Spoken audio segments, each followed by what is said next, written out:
Without wasting your time, my name is Parth Agarwal and I am a solar consultant. Today जो मेरा topics है वो है कि हमें सोलर में जो सब्सिडी है वो क्या है और वो कैसे मिलती है। सो विदाउट वेस्टिंग ए टाइम मैं आपको बताना चाहता हूँ कि कौन कौन से प्रोजेक्ट्स होते हैं और सब्सिडी किस पर है। बेसिकली शहर के अंदर दो प्रोजेक्ट्स होते हैं, एक होते हैं ऑफ ग्रिड और एक होता है ऑन ग्रिड। जो सब्सिडी मिलती है वो मिलती है ऑन ग्रिड पर, ये वाला प्रोजेक्ट। ऑफ ग्रिड में बेसिकली बैटरियाँ कनेक्ट होती है, बैटरियाँ कनेक्ट होती हैं, इनमें किसी भी प्रकार की सब्सिडी नहीं होती। इसका जो बेसिक पर्पज़ है वो ये है ऑफ ग्रिड का कि जहाँ पर लाइट बहुत ज़्यादा डिसकंटिन्यू होती है वहाँ पर हम प्रेफर करते हैं ऑफ ग्रिड, लेकिन जहाँ पर लाइट बहुत कम कटती है वहाँ पर हम यूज़ करते हैं ऑन ग्रिड। लाइक शहरों में जहाँ पर लाइट महीने में 10 से 12 घंटे मैक्सिमम करती है, सो हम वहाँ पर यूज़ करेंगे ऑन ग्रिड। तो नेक्स्ट वन मैं चलता हूँ एक छोटे से एग्जांपल के लिए। ऑन ग्रिड पर सब्सिडी अवेलेबल है। ऑन ग्रिड काम कैसे करता है? एक्चुअली जो पैनल्स आते हैं या सोलर इन्वर्टर्स आते हैं वो आते हैं किलोवाट के अनुसार। किलोवाट के अनुसार क्या होता है वो मैं आपको नेक्स्ट पीपीटी या नेक्स्ट स्लाइड में मैं आपको बता दूंगा। लेकिन फर्स्ट ऑफ ऑल हम एक छोटा सा एग्जांपल लेते हैं कि हमने 5 किलोवाट का एक सोलर पैनल इंस्टॉल करवाया सब्सिडी वाला, और वो 20 यूनिट पर डे बनाता है, एक दिन में 20 यूनिट, और आपका कंजप्शन मान लीजिए 10 यूनिट का है, तो आपकी जो डिस्ट्रीब्यूशन बॉक्स से 10 यूनिट आ रही है। तो ये जो इलेक्ट्रिसिटी बनेगी ये आपके पास न जाके ग्रिड इन्वर्टर या कन्वर्टर कह लीजिए इसको आप, इस कन्वर्टर या इन्वर्टर के थ्रू सोलर मीटर में जाएगी, जहां पर आपका जनरेशन रिकॉर्ड होगा कि आपने आज कितना जनरेट किया सोलर मीटर में।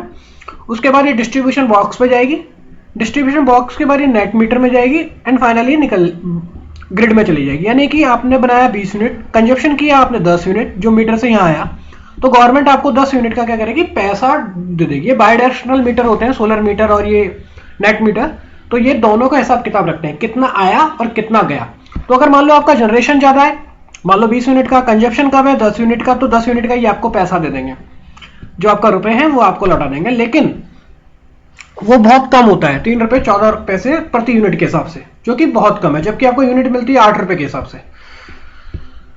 सेकेंडली अगर आपने मान लीजिए 20 बनाया और 20 ही आपने खर्च कर दिया, तो आपका जो यूनिट चार्जेस है वो पूरी तरह से खत्म हो लेगा। तो it is all about on grid. On grid के बहुत फायदे हैं, और अगर आपका कंजप्शन मान लीजिए 10 यूनिट का है तो आप 10 यूनिट का ही लगवाइए, अगर आपका कंजप्शन 5 यूनिट का है तो 5 यूनिट का ही लगवाइए। यानी अगर आप एडवाइस लेते हैं तो आप उतना ही लगवाइए जितनी आपकी रिक्वायरमेंट है, जितना आपका कंज्यूम होता है वो साल के अपने मीटर से चेक कर लीजिए। अभी मैं अपनी रिक्वायरमेंट को कैसे चेक कर सकता हूं उसके बारे में मैं छोटा सा एग्जांपल ले लेता हूं। मैंने कोशिश किया उसको बताने का। एक्चुअली जो एनालिसिस है रिक्वायरमेंट का वो है कि 1 किलोवाट, ये किलोवाट के हिसाब से आते हैं, तो 1 kilowatt 100 unit 120 unit per month बनाता है एवरेज। एवरेज का मतलब इसमें सर्दी गर्मी बरसात तीनों को अगर कैलकुलेट करें तो एक महीने का जो जनरेशन आता है वो 120 के आधार पर आता है, यानी 1 किलोवाट एक महीने में 120 यूनिट। अगर मैं मार्च अप्रैल मई जून की बात करूं तो उसका जो जनरेशन होता है मैक्सिमम ज्यादा से ज्यादा 145 यूनिट तक पहुंच जाता है। 145 यूनिट तक, कितना 145 यूनिट तक एक महीने में, मार्च अप्रैल मई जून, क्योंकि इस समय क्या होती है 1 किलोवाट पर इस समय सनलाइट बहुत ज्यादा होती है, तो उसका जनरेशन भी 140-145 यूनिट तक पहुंच जाता है गर्मियों के दिनों में 1 किलोवाट पर। और नवंबर दिसंबर जनवरी में 100 से 110 के बीच में रहता है यूनिट जनरेशन। नवंबर दिसंबर जनवरी में कितना रहता है, 100 से 110 यूनिट रहता है अपना 1 किलोवाट पर।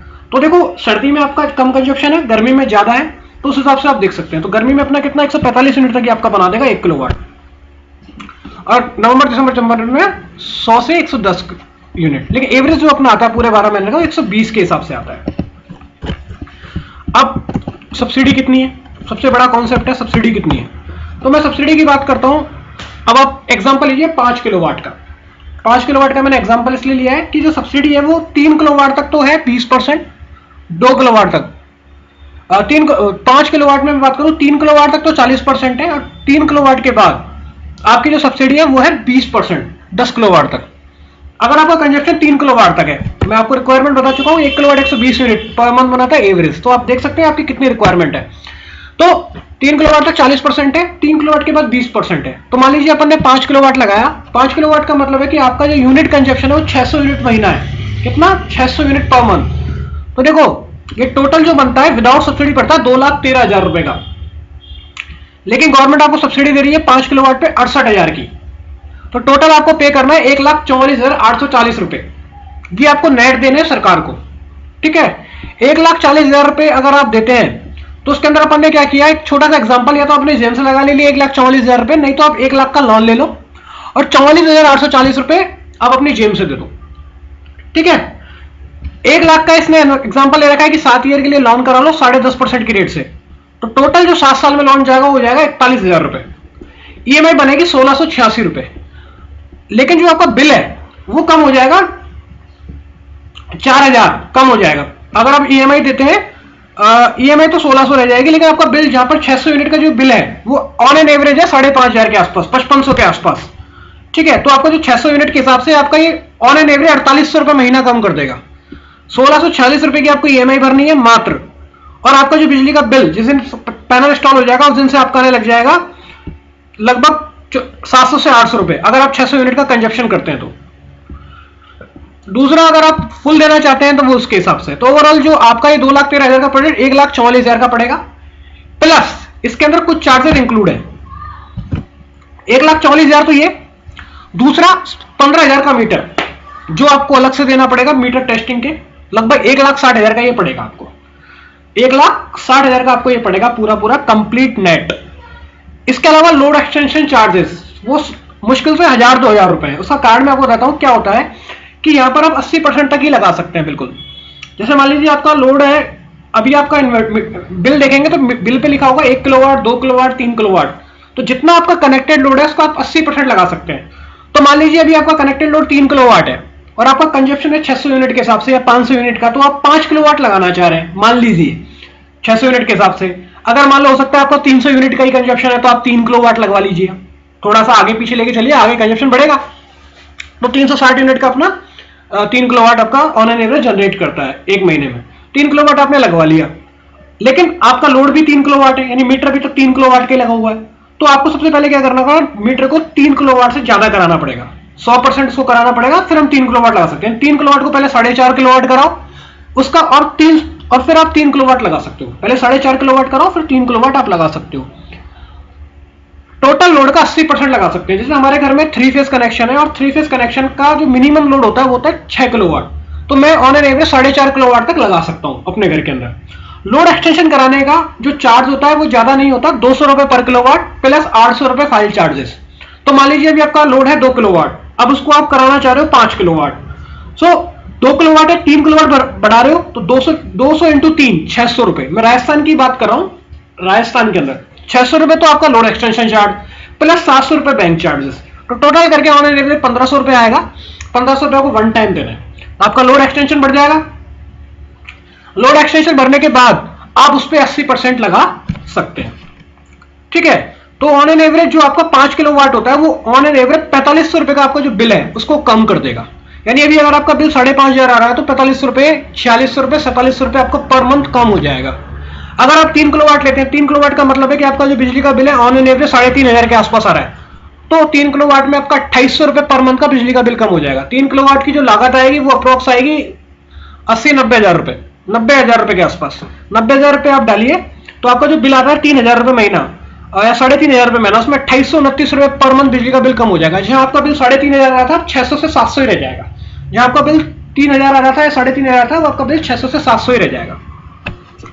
तो बेसिक फंडा में बताऊं तो 40% सब्सिडी है 3 किलोवाट तक और 20% सब्सिडी है अप टू 10 किलोवाट तक। उसके बाद सब्सिडी नहीं है 10 किलोवाट के बाद।